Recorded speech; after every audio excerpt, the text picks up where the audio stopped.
2023 সালের শেষ দিকে দীর্ঘদিন পর নতুন 3টি সিনেমায় অভিনয়ের ঘোষণা দেন 90 দশকের সুপার ডুপার হিট নায়িকা শাবনূর।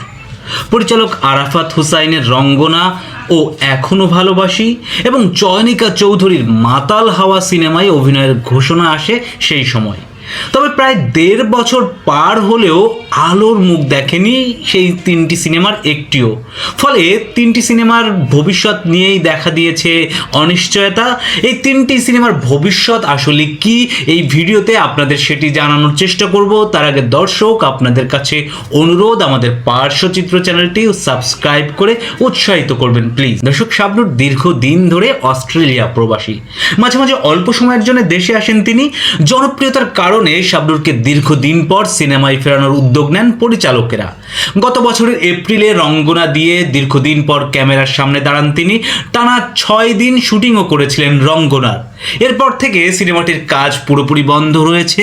চলচ্চিত্র অঙ্গনের কেউ কেউ বলছেন রঙ্গনা সহ শাবনূরের 3টি সিনেমারই ভবিষ্যৎ অনিশ্চিত, যদিও সেটি মানতে নারাজ এই 3 সিনেমার 2 পরিচালক। গত 27 এপ্রিল নির্মাতা আরাফাত হুসাইন সংবাদ মাধ্যম প্রথম আলোকে জানিয়েছেন এই শীতের মৌসুমে রঙ্গনার শুটিং শুরু করবেন তিনি। রঙ্গনার শুটিং শেষে এখনো ভালোবাসি সিনেমার কাজ শুরু করবেন বলে জানিয়েছেন তিনি। অন্যদিকে মাতাল হাওয়া নিয়ে গত 25 এপ্রিল ফেসবুকে চয়নিকা চৌধুরী লিখেছেন, মাতাল হাওয়া তার মতোই আসবে যখন সময় হবে, তাড়াহুড়া করে কখনো ভালো কিছু হয় না। যে যতই সমালোচনা করুক না কেন, শাবনূরকে তার মতো সম্মান দিয়ে স্ক্রিনে আনবেন বলেও জানান চয়নিকা। দর্শক, শাবনূরের জন্য শুভকামনা রইল। আমরা তাকে আবারও বড় পর্দায় দেখার অপেক্ষায় রইলাম। শুভকামনা রইল আপনাদের জন্যও। সাবস্ক্রাইব করে সঙ্গে থাকুন পার্শ্বচিত্র চ্যানেলে।